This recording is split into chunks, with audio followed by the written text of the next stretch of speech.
think I got my swagger back. Hit him! Everywhere! Right now, baby! Welcome into the podcast, Filthy Philistines. It is Matt here. No Austin today, but I'm joined with my favorite league mate, Sierra. What's up? Hey boys, how's it going? It's going great. Week number 1 is in the books. We had a great week. Today on the pod, we're going to have a lot of things that we talk about. Instant reactions, Dog of the Week, Weenie Hunt Jr. We're doing both of those things. Instant regrets and champ talk. I'm excited to dive in on this special episode of the pod with me and the reigning champion, the scantily clad dads. Aye aye. All right, so first thing we want to do is we jump in and talk instant reaction. Going straight to it, instant reaction. It was a tight matchup. The tightest matchup by far was your matchup. So Sierra, tell us how did it go? What was your reaction? Tell us, bring us through the drama. Here's the problem though. Tim and I have a long history in this league together, and we're always just inching each other out of these games. And I had given up hope after Dallas showed up this week. Gave his defense and kicker positions 24 points. That is ridiculous. I thought I was done. Had a super huge positive reaction when I heard that CMC was out for the game. Thought I had it in the bag. And then Brock Purdy, he's just gotta poop the bed for me. So honestly, it was a roller coaster. I'm still recovering from it, honestly. Yeah, your score was decided by 1 point, about a point and a half. Tim over Sierra.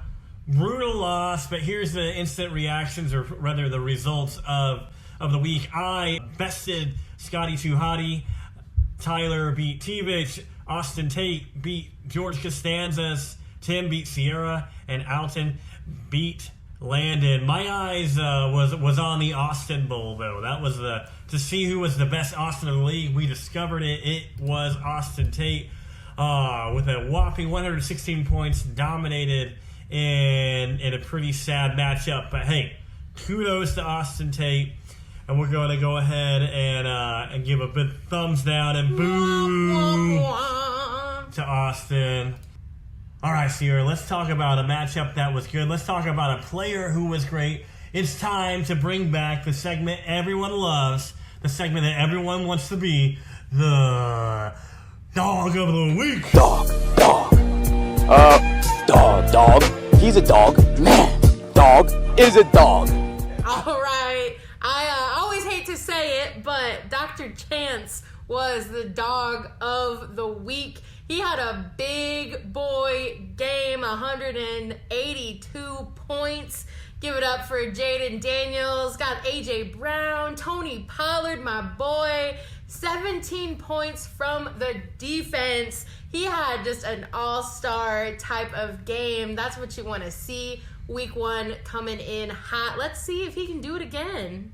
Yeah, and in that matchup, he played Logan, who had a top 4 score with 149 and ended up taking the loss, which is brutal. He would have beat, I guess, about 5 other people in the league, so it's a tough matchup. You experienced that as well. Listen, I don't want to talk about these high-scoring losses. Ain't nothing worse. Just take me out. I don't want to lose by 5 points or nothing like that. I could have beat all y'all. That's okay. It's brutal. Everyone wants to start out 1-0, but only 5 of us can. So, Sierra, how does it feel to start being the champion starting out 0-1? You know, it is a long season, and I'm sure everybody was rooting against me. Game 1, got to humble Sierra, but that's okay. I think I started with a loss last season too, and ended out on top. So I'm not worried about it, boys. Hey, if you were on the bottom, we're gonna be all right. It's gonna be a long season, gonna be a good season. Yeah, I'm feeling good about being 1-0. You always want to start off with a win. My matchup was pretty decent, 145, an all right score with a pretty average week. I think my ceiling is even higher, so I'm excited to keep on rolling with the Westerosi Wild Wings. Not Wild Wings. That's Buffalo Wild Wings. Westerosi Wild Wings. All right, and on the opposite end of the spectrum, we got our Weenie Hunt Jr. Weenie. What? But I'm not a weenie. I'm sorry, sir, but my sensors indicate that you are indeed a weenie. Our Weenie Hunt Jr. Weenie of the Week. You win it, man. It's Austin Kendall Yules, Kendall Beck, rock bottom, all the way down to last place with just barely topping 101 points. His second round pick, Marvin Harrison Jr., 1 catch. Chris Olave, 3 points. Travis Kelce, 6 points. Just busting over, barely those 3 players, barely getting over 10 points. Oh, brutal turnout for Mr. Austin Yules, Mr. Kendall Beck. We'll see if he turns it around, but Sierra, here's what you gotta do. Have you ever seen the movie Freaky Friday? Oh, yeah, I have. I'm a child of the 90s. Yeah, and actually they're coming out with a new one. Did you know that? I didn't. They are coming out with a new one, and it actually premieres September the 31st. Tickets are on sale now. Get it at AMC Theaters. If you're an AMC Stubs member, put in Filthy Philistines in the code, and you'll get $5 off of your popcorn. So we're going to play Freaky Friday, Sierra. What we're going to do is you're going to pretend that you wake up right now. So you're Austin, and you weigh yeah, I got big muscles 250 pounds.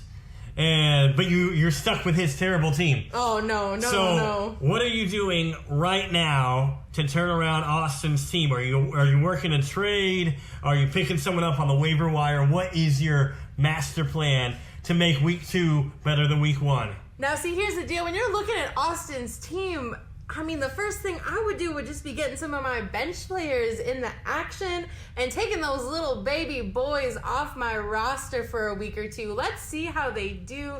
Let's let Marvin Harris, get settled in. I'm going to take them off my bench immediately. I'm going to throw Jaden Reed in the mix. He's just sitting on your bench with 33 points. You hate to see it. Oh, man.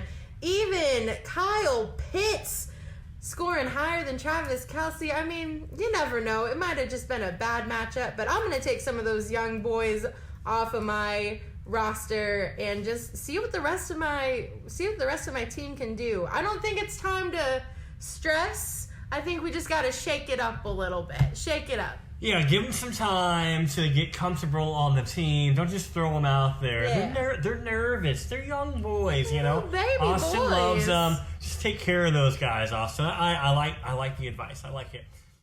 All right. Well, we all didn't come out of this draft unscathed. I think all of us probably have a teammate or two on our roster that we're just wondering, was this the right use of my pick? Was this going to make my team as strong as it could be? We got draft day regrets. Matt, what are you thinking as your draft day regret for this year? I don't know if it's a regret yet, but what I'm thinking right now, after watching Sunday's game is, man, Daniel Jones is terrible. He's a terrible quarterback. And although my, I think, 5th round pick, Malik Neighbors, did lead all rookie wide receivers in receiving yards, but those targets are awful, and he sucks. And so Neighbors is great, but Daniel Jones, the guy delivering him all the footballs, is bad. So I'm feeling like that might be not as good as what I wanted. So maybe, hey, if you like Neighbors, just send me a trade offer. I'll listen to it. And maybe it'll turn it around for you. That seems to happen when people leave my team. They seem to get a lot better as soon as they leave my team. I have been on the receiving end of those deals, and I gotta say, that's true. Matt loves to trade. And I don't understand. Sometimes people don't like to trade with me, but I'm telling you, as soon as a player leaves my team, he is guaranteed to be incredible. So if you think I'm just selling you a bag of junk, then, just go ahead and make the deal, and I'm telling you, it's going to work it out for you. That's how it always works. Hey, I just texted, just like 10 minutes ago, the old group chat with our Filthy Philistine buddies and asked them, give me your reaction to week 1, your team's reaction through emoji. So let's go ahead and hit what people said. Let's see how they're feeling about their team after week 1. All right, the first one we got, Austin Tate. He's the first one to send it in. He looks a little confused, a little curious. Maybe he was surprised at how that game turned out. So he got a little magnifying glass monocle man. So he's interested. He's curious. Almost like he's looking for the points because he was the second lowest scorer. He's looking for his points. They showed up for him, barely. There. Logan Tomanovich sent in a ship.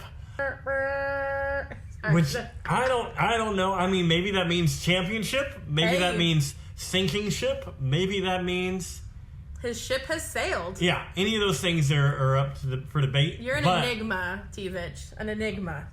Yeah, we'll see. All right. What did Landon say? All right. Landon was disappointed. He's just looking a little over it, a little disenchanted with his emoji right now. That's one of my top used emojis, honestly. Just kind of, what was this? Yeah, and our dog of the week, Tyler, gave the crown, the king. He got a crown this week. I agree with that one. Yep, and then Stone Cold Tim Bullard with his Easter Island Stone Man. He's rock solid. He's good. He's solid. When I see that emoji, the stone guy, I think immediately Night of the Museum. And the stone guy who eats the bubble gum. Morning, dum-dum. Me no dum-dum, you dum-dum. You bring me gum-gum? Yes, I did, fathead. I was thinking that he was saying that he ate and gobbled up your team and spit it out, which he did. Okay, that's rude. All right, and then we got AU with a big old red flag, and that is what his team is looking like as of right now. Big old red flag. And then mine was the face that's just kind of rubbing their chin. Not for sure what they're looking at, because I don't know if this is what I'm going to be looking at, just an average team, or if my team, if that's just kind of the floor, you know? I'm trying to figure out what it is I won, but am I so happy about it? I don't know.